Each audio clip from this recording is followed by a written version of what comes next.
देश के सभी किसान साथियों को विकल्प प्रचार की नमस्कार। करनाल में हुए लाठीचार्ज के बाद कल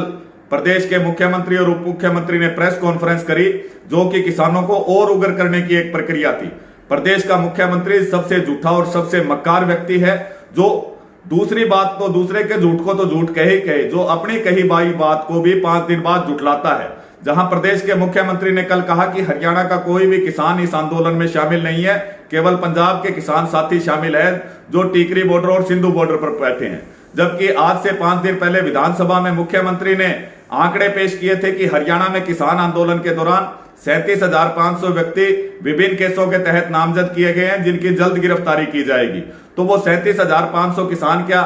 तालिबान से आए हुए थे, अफगानिस्तान या पाकिस्तान से आए हुए थे? दूसरी तरफ आप कह रहे हो सिर्फ और सिर्फ पंजाब के किसान टीकरी और सिंधु बॉर्डर पर बैठे हैं। तो आप ये आंकड़ा हमें लेके बताइए कि आपने जो 137 मुकदमे दर्ज किए, उनमें कितने पंजाब के किसान साथियों के नाम और कितने हरियाणा के किसान साथियों के नाम? आप कहते हैं हरियाणा का किसान इस आंदोलन में शामिल नहीं है, तो प्रदेश के मुख्यमंत्री और उप मुख्यमंत्री यदि हरियाणा का किसान खुशहाल है तो बिना पुलिस की सहायता लिए हुए आप हरियाणा के विभिन्न गांवों में अपने प्रोग्राम कीजिए। आप क्यों पिछले 9 महीने से केवल 3 बार प्रोग्राम कर पाए? एक कैमला करनाल के अंदर, एक हिसार के अंदर और एक जो अभी आपने करनाल में किया। वहां भी लाखों की संख्या में किसान आपका विरोध प्रदर्शन के लिए वहां पर बैठे पाए। दूसरी तरफ चौधरी देवीलाल का पड़पोता और किसान कौम का सबसे बड़ा दुश्मन दुष्यंत चौटाला हंसकर कहता है कि यदि पुलिस के ऊपर किसान हमला करेंगे तो पुलिस उन्हें फूलों से स्वागत नहीं करेगी, पुलिस उनके ऊपर हमला करना चाहेगी। उस दुष्यंत चौटाला को मैं कहना चाहता हूं, शांतिपूर्वक तरीके से बैठे किसान के ऊपर 1 बार हमला, 2 बार हमला, 3 बार, लगातार 5 बार यदि पुलिस हमला करेगी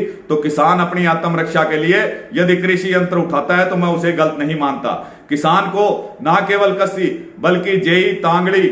और कसिया, खुरपी, जो भी चीज आपके खेत में इस्तेमाल होने वाले कृषि यंत्र है, वो आप अपने साथ लेकर विरोध प्रदर्शनों में आए, टोलों पर बैठे, ताकि एक तो उन हमारे कृषि यंत्रों की प्रदर्शनी भी वहां पर लग सके, और दूसरा यदि इस प्रकार लगातार हमारे ऊपर हमला किया जाए तो कानून भी हमें आत्मरक्षा का अधिकार देता है। उप मुख्यमंत्री जी को चैलेंज करता हूं, जो कहते हैं कि हमारी खरीद व्यवस्था सबसे बढ़िया है, हमारे किसान खुशहाल है। आप जींद के अंदर, हिसार के अंदर, सरसा के अंदर एक प्रोग्राम करके दिखाइए, आपको खुशहाली का पता चल जाएगा। पुलिस सुरक्षा अपने बीच में से हटा लीजिए। किसान ना तो पहले हिंसक था, ना आप हिंसक हुआ है, लेकिन आपसे जवाब पूछेगा, आप उनके सवालों के जवाब दे दीजिए, किसानों को संतुष्ट कर दीजिए, किसान अपने घर की तरफ वापस जाएगा। दूसरी तरफ करनाल में हुआ लाठीचार्ज है, वो संयुक्त किसान मोर्चा पर बहुत बड़े सवाल खड़े कर गया। हरियाणा के लिए हजारों किसानों के ऊपर मुकदमे दर्ज हो सकता है, तो वो दिल्ली में घेराव करेगा तो निश्चित तौर पर वो शांतिपूर्वक तरीके से रहेगा। दूसरी तरफ हमने सरकार से शहीद हुए किसान के लिए 50 लाख की मांग करी, ठीक है ये मांग, लेकिन संयुक्त किसान मोर्चा जिसके पास सिंधु बॉर्डर और टीकरी बॉर्डर के ऊपर लगभग 1200 करोड़ रुपए का चंदा किसानों के इस आंदोलन में मदद के लिए दिया, उस चंदे के पैसे का 1 पैसे का भी इस्तेमाल ना तो बॉर्डर पर रहने वाले किसानों के लिए हुआ, ना शहीद किसानों के लिए हुआ, ना घायल किसानों के लिए हुआ। तो हमारी मांग है कि उस 1200 करोड़ रुपए में से जितने भी किसान शहीद हुए, प्रत्येक किसान के परिवार को 25 लाख रुपया और प्रत्येक घायल जो किसान है उसको लगभग 10 लाख रुपए की मदद और कानूनी सहायता प्रदान की जाए। क्योंकि किसान जब गुस्से में आएगा आपको सवालों के जवाब देने पड़ेंगे। हमने संयुक्त किसान मोर्चा की लगातार 7 मीटिंगों में इसका चंदे का हिसाब मांग के और किसानों के हित में कहां इस्तेमाल हुआ उसके लिए हमने इनसे हिसाब मांगा, लेकिन संयुक्त किसान मोर्चा के पंजाब के 32 साथियों के पास वो चंदा है, उन्होंने आज तक हिसाब नहीं दिया, किसी भी बॉर्डर पर किसान की किसी प्रकार की मदद नहीं की। तो इसलिए संयुक्त किसान मोर्चा भी जल्द बड़ा फैसला ले और किसानों का हित के लिए जो पैसा इकट्ठा हुआ है वो आपकी सुविधाओं के होटल में रहने के लिए, हवाई जहाजों में जाने के लिए या आपको खाने के लिए वो पैसा इकट्ठा नहीं हुआ है, वो पैसा केवल और केवल किसानों की सहायता के लिए हुआ है। तो तुरंत संयुक्त किसान मोर्चा उस फंड में से शहीद किसानों के लिए, चाहे वो हरियाणा का है, पंजाब का है, यूपी का है, राजस्थान का है, उसके लिए फंड रिलीज करके उन किसानों की आर्थिक मदद करे ताकि हम सरकार से मजबूती से लड़ सके और तुरंत दिल्ली कूच का कोई बड़ा फैसला ले। साथ में मैं हरियाणा के किसान साथियों से अनुरोध करना चाहूंगा, आगे जब भी मुख्यमंत्री, उप मुख्यमंत्री या किसी